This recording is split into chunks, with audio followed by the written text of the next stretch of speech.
quand son petit époumon d'air, l'air sortait à travers du trou. J'avais juste la petite corde là qui sortait du trou.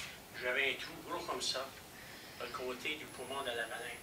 La baleine, elle plongeait 6 pieds, 7 pieds, elle remontait. L'autre canot venait sur l'autre côté, puis l'autre, il ne fallait pas qu'il monte son cou non plus, pour être attaché au poignet. Dans le rein, il fallait qu'il garde où ce qui était le rein, parce que juste piquer dans la viande, dans le gras, par une baleine, ça peut être 3-4 pieds de fait de graisse.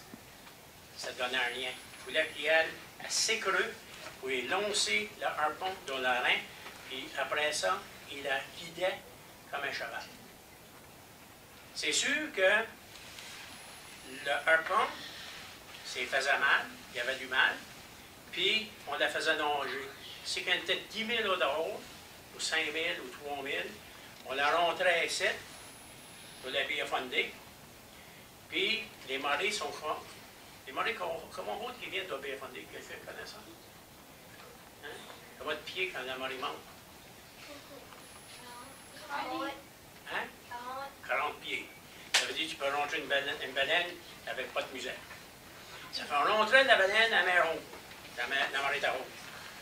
On avait des places spéciales, c'est des battures de sable, puis c'était sableux. Elle attendait, elle la tenait là, puis là, on l'attendait avec la main baisse. Quand elle touchait la batture de sable, on y lançait une grosse lance son cœur,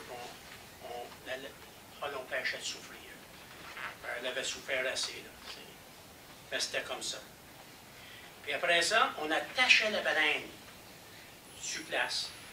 Puis tout le monde du village venait d'épaisser avec des couteaux, avec des haches qu'on avait faites spécialement pour dépecer la baleine.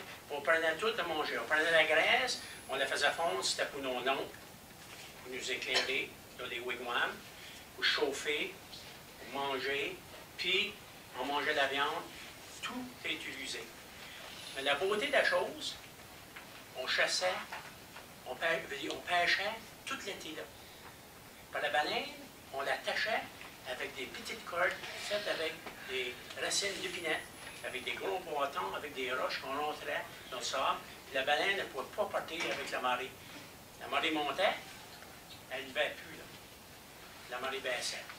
Mais ça occasionnait toutes les espèces pour venir manger à la baleine.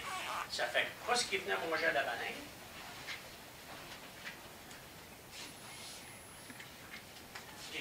Le monde du village, ils partaient avec leurs zigoles, comme ça. Puis là, ils pognaient l'esturgeon, le saumon, le homard, le crabe, pas d'autres qui venaient, le maquereau, le morue. Toutes les espèces venaient manger à la baleine. Puis, en attendant qu'ils venaient manger à la baleine, ben nous, c'était notre place de pêche pour tout l'été. Après, tous les ossements qu'ils ont ramassés, et qui ont mis sur la rive, puis souvent, tu voyais les wigwams, à place des faits en bois, c'était une côte de baleine avec le coche de boulot. C'était tout mis avec le coche de boulot. Avec une petite porte, puis on mettait ça sous les gens. Ça fait le tipi, lui, il arrivait après. Le tipi, tu as fait avec du linge. Puis la raison pourquoi il arrivait après, c'est que les goélettes, quand ils faisaient 3-4 voyages de l'Acadie, en Europe, en France, ils voient qui ont plus bonnes, et ils roulaient les toiles, puis les garochaient sur la rive.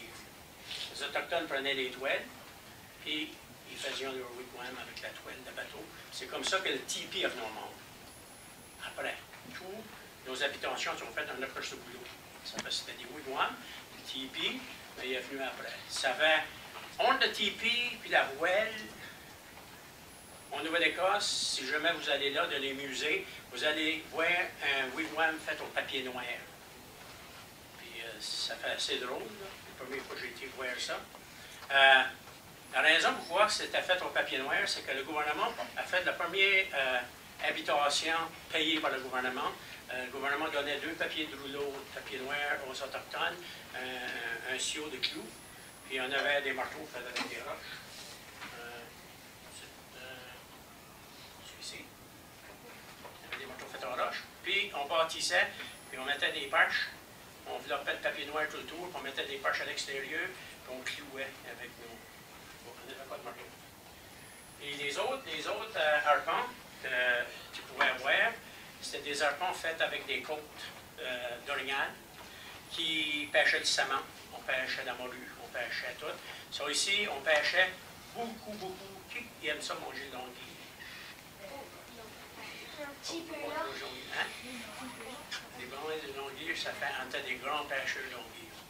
On peut en acheter au cours ici, de non-vendre. Ici, je l'achète à chaque fois que je descends. Parce que c'est de nourriture. Je n'ai pas le temps pour aller le pêcher. Je reste au Québec, là, je ne reste plus au Nouveau-Brunswick. Mais si j'en ai la chance d'acheter, je pense ici à Chiliac, il y a des places qui vont, ils pêchent l'hiver sur la glace avec la fouine.